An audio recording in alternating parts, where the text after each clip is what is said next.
और कंफ्यूजन जैसी न्यूरोलॉजिकल समस्याएं सामने आ सकती हैं। बच्चों और गर्भवती महिलाओं के लिए यह खतरा और भी ज्यादा गंभीर माना जाता है। कैल्शियम कार्बाइड में मौजूद आर्सेनिक और फास्फोरस जैसे तत्व शरीर में जमा होकर टॉक्सिसिटी बढ़ाते हैं। इसका असर लिवर और किडनी तक पहुंच सकता है। सांस लेने में दिक्कत और त्वचा पर एलर्जी की शिकायत भी सामने आती है, जो सेहत के लिए बड़ी चेतावनी है। द गार्जियन की रिपोर्ट के मुताबिक लंबे समय तक कीटनाशकों और केमिकल वाला खाना खाने से कैंसर जैसी गंभीर बीमारियों के साथ दिमाग से जुड़ी न्यूरोलॉजिकल समस्याओं का खतरा भी बढ़ सकता है। फल सेहत के सबसे भरोसेमंद साथी जरूर हैं, लेकिन तभी जब वे पूरी तरह नेचुरल हैं। सिर्फ चमक दमक देखकर खरीदारी करना समझदारी नहीं है, क्योंकि छोटी सी चूक आपकी सेहत को बड़ा नुकसान पहुंचा सकती है। इसलिए स्वाद से पहले सावधानी और सुंदरता से पहले सुरक्षा जरूरी है। याद रखिए, मीठा फल वही बेहतर है जिसमें कोई केमिकल ना चले। ब्यूरो रिपोर्ट, जी। हमारे साथ खास मेहमान जुड़ रहे हैं। स्वागत करते हैं डॉक्टर सुशीला कटारिया का, vice chairman internal medicine Medanta Gurugram. बहुत बहुत स्वागत है डॉक्टर कटारिया मैम आपका हमारे शो पे। हमारे साथ हैं doctor Shikha Sharma ma'am, senior nutritionist हैं। बहुत बहुत स्वागत है डॉक्टर शिखा मैम आपका हमारे शो पे। Good evening. और हमारे साथ हैं प्रदीप चक्रवर्ती जी, पूर्व डायरेक्टर फसाई के। बहुत बहुत स्वागत है चक्रवर्ती सर आपका भी हमारे शो पे। चर्चा की शुरुआत मैं डॉक्टर कटारिया मैम आपसे करना चाहूँगा। मुंबई का ये जो केस था, इसकी मौत के कारणों की स्पष्ट वजह क्या है अभी तक तो साफ नहीं हुई है। टॉक्सिकोलॉजी रिपोर्ट का अभी इंतजार है। बट एक्सपर्ट्स का ये भी कहना है कि पेस्टिसाइड रेजिड्यूज को दोष देना भी अभी थोड़ा जल्दबाजी होगी। बट बताया ये जा रहा है कि farm to market regulation total, इसमें बहुत सारे झोल हैं, एक झोल नहीं है, बहुत सारे पड़ाव हैं इसके अलग अलग, जो धीरे धीरे अपने अपने असर के बाद बड़ी मुश्किल में डाल सकते हैं एक इंसान को। तो मैम, आपका जो फल हम लोग खा रहे हैं, चमकदार फल, ऐसा लगता है कि पके हुए हैं, लबालब हैं रस से और न्यूट्रिशन, ये मैम ये मिथ है मैम, या कितनी सतर्कता बरतनी चाहिए? आप क्या इसमें अपना नजरिया देंगे? धन्यवाद दीपक जी। और ये बहुत ही सैड सैड करने वाली न्यूज़ है जो कि मुंबई से आई। अब कारण तो डिटेल इन्वेस्टिगेशन के बाद ही पता चलेगा, लेकिन लूप होल वाकई में बहुत सारे हैं कि फलों को आजकल आर्टिफिशियल 3 जगह पे केमिकल यूज होते हैं। एक उनको राइपन करने के लिए, दूसरा उनका रंग इम्प्रूव करने के लिए, और साथ साथ में बायोलॉजिकल सब्सटेंसेस भी, जैसे कंटामिनेटेड वाटर, सीवेज वाटर की कंटामिनेशन है तो उससे इन्फेक्शन का भी डर रहता है। सो फल एज सच बुरे नहीं है, फल तो स्वास्थ्य देते ही हैं, पर एक तो सही मात्रा में खाना जरूरी है, और फल को किस तरीके से खाया जाए और उसको किस तरीके से पकाया जाए।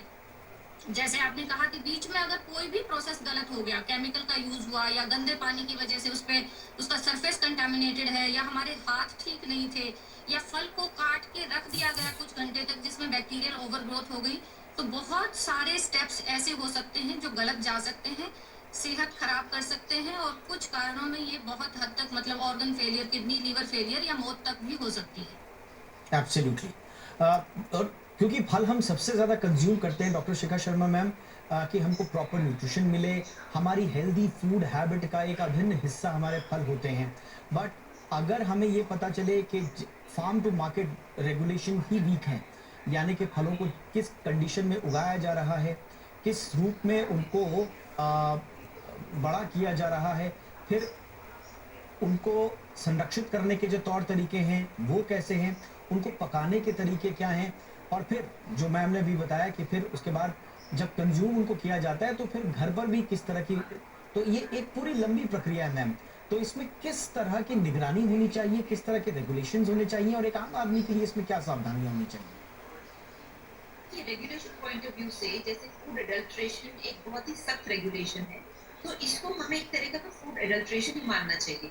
क्योंकि अगर आप टॉक्सिक केमिकल्स इस्तेमाल कर रहे हैं उसको पकाने के लिए, उसका रंग चेंज करने के लिए, कार्बामेट यानी न्यूरोटॉक्सिन भी आप यूज कर रहे हैं, तो न्यूरोटॉक्सिन मतलब कि नसों को वो डैमेज कर सकता है। तो अगर इस तरह के केमिकल्स उसको चाहे पकाने के लिए चाहे उसका लाल रंग करने के लिए, तो ये एक तरह का आप कहेंगे फूड एडल्ट्रेशन है जिसके अगेंस्ट सख्त कार्रवाई होती है। तो उसका एम्बिट हमें बढ़ाना पड़ेगा फूड एडल्ट्रेशन का, और इस सबको उसमें लाना होगा। तो एक तो रेगुलेशन के हिसाब से ये है। दूसरा ये है कि जब आप कोई भी फल घर में लाएं तो आप एक ब्लॉटिंग पेपर लें और उसको ब्लॉटिंग पेपर को इस्तेमाल करें। तो कई बार अगर वो आर्टिफिशियली कलर्ड है तो आपके ब्लॉटिंग पेपर पे एक अलग तरह का कलर आएगा। और ये बहुत इम्पोर्टेंट है आपको जानना कि आजकल कई फलों में या तो इंजेक्शन के थ्रू कलर डाला जा रहा है या फिर उसको जल्दी लाल करने के लिए केमिकल्स डाले जा रहे हैं। तो ऑफ कोर्स जब आप ये फल लाएं तो एक तो आपको अगर ओवर राइप लग रहा है कि बाहर से तो कच्चा है, हरा है, मगर अंदर ओवर राइप है, तो डेफिनेटली केमिकल की वजह से ये एकदम आप स्ट्रेंज कह सकते हैं कि बाहर कच्चा और अंदर ओवर राइप है, तो केमिकल इस्तेमाल है। दूसरा है कि अगर आप देखेंगे कि उसका टेक्सचर ठीक नहीं है, तो भी वो केमिकल इस्तेमाल हुआ है, बिकॉज फूड का टेक्सचर अगर चेंज होता है केमिकल के कारण। तीसरा ऑफ कोर्स आप देख ही सकते हैं कि अगर आपका जो भी आप फल ला रहे हैं और जिसमें वो कलर्ड है, आर्टिफिशियली कलर्ड है, तो ब्लॉटिंग पेपर से कुछ आपको आइडिया रहेगा। जी, तो ये तरीके हैं जिनसे आप घर पर भी ये पता कर सकते हैं कि आपका फ्रूट जो है वो सेफ है या नहीं है। बट भारत में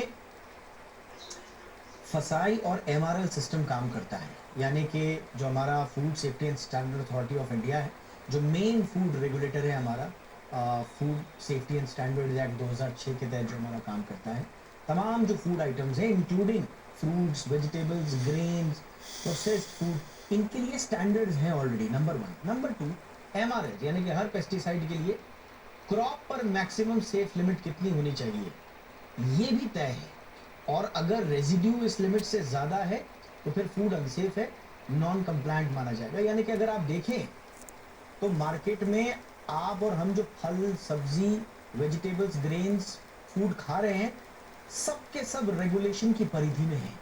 उसके बावजूद ये चूक कहाँ रह जाती है, ये चक्रवर्ती सर से हम थोड़ा सा समझना चाहेंगे।